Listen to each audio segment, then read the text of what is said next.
Salut tout le monde, j'espère que vous allez bien. C'est rare que je me pose comme ça devant ma caméra juste pour vous exposer ma façon de penser. Mais suite à vos messages ou à la place que peut prendre l'apparence physique dans nos têtes et dans nos vies aujourd'hui, je me suis dit que ce serait bien d'en parler et peut-être la bonne solution pour faire passer le message. Je vais essayer comme à mon habitude de faire quelque chose de concis. Pour commencer, on a tous notre façon de penser, et heureusement d'ailleurs. Et on sera peut-être pas tous d'accord sur le sujet, mais c'est pas grave. Cette vidéo, ce message s'adresse à tout le monde, hommes, femmes, adolescents. Je dirais peut-être plus à la gente féminine, parce que je pense que l'apparence prend une place ridiculement, soyons d'accord, plus importante à nos yeux en règle générale. Je vais commencer par la comparaison. Depuis qu'on est petit, on a tendance à se comparer à telle ou telle personne, tel ou tel héros. On veut ressembler à une actrice, une chanteuse, une top modèle préférée, peu importe. Le souci, c'est qu'il faut arrêter de se comparer à telle ou telle personne en cherchant le moindre petit détail qui va après par la suite vous complexer. Alors oui, cette personne a des jambes plus grandes que les miennes et elles sont sublimes et bien galbées. Mais je peux pas changer mes jambes, je peux pas les agrandir. Enfin si, remarque, maintenant ils font des trucs, on peut faire ça. Bref, c'est horrible d'ailleurs. Mais même si je voulais, je n'aurais jamais le même résultat. Et puis au fond, ce serait pas mes jambes quoi. Moi je pense que vous êtes né comme ça, vous êtes comme vous êtes. Et le but c'est pas de vous changer, le but c'est justement de changer votre façon de penser pour vous aimer tel que vous êtes. Une personne qui est sublime physiquement peut l'être beaucoup moins mentalement. Et c'est quand même ce qu'il y a de plus important au quotidien dans notre relation avec les gens, non?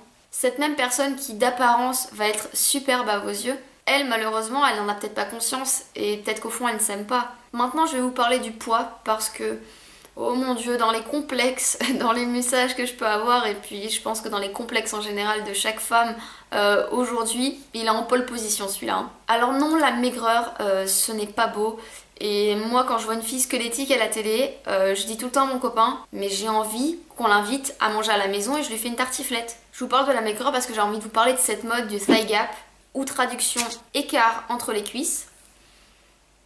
Cette mode stupide qui vient des États-Unis, qui me rend complètement dingue. Quand je vois ça, ça me rend complètement dingue. Mettre en danger sa santé pour une connerie pareille, enfin, franchement, voilà, j'ai plus de mots.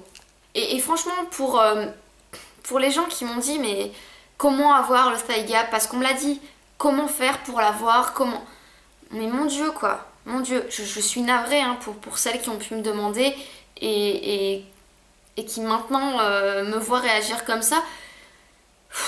Mais voilà quoi, enfin les filles franchement rendez-vous compte quoi, enfin ça peut être grave quoi, enfin les filles pour avoir cet écart entre les cuisses déjà, et les cuisses c'est une femme, c'est la partie où on perd le moins de kilos. On a un peu de graisse autour des cuisses mais c'est normal, c'est morphologique, c'est absolument normal. Avoir cet écart entre les cuisses, ça voudrait dire que cette graisse qu'il y a autour des cuisses disparaît. Mais pour disparaître, la graisse va partir de partout avant d'arriver à celle qui est stockée ici. Donc pour avoir cet écart entre les cuisses, c'est quand même qu'on a un stade avancé dans la maigreur, clairement. Et les personnes qui ont ça, c'est des personnes qui sont mal dans leur peau parce qu'elles ne supportent pas les kilos. Donc voilà, c'est déjà quelqu'un qui a un problème par rapport au poids à la base. C'est également des personnes qui vont être fragiles sur le plan de la santé. J'ai parlé de la maigreur, mais je vais également parler de l'obésité. Parce que dans les deux cas, ça met votre santé en danger. Et je pense quand même que la santé, c'est ce qu'il y a de plus important que le physique. Parce que, enfin, en soi, le physique, on s'en fout, quoi. Tant qu'on est en bonne santé, tant qu'on est heureux dans la vie, on s'en fout du physique, non? Quand je parle d'obésité, je ne parle pas de rondeur ou de formes qui peuvent être sublimes. Je parle de surpoids et là je ne recommande en aucun cas les fameux régimes miracles qui vous font perdre 5 kilos en une semaine, qui vous font manger 3 carottes le midi.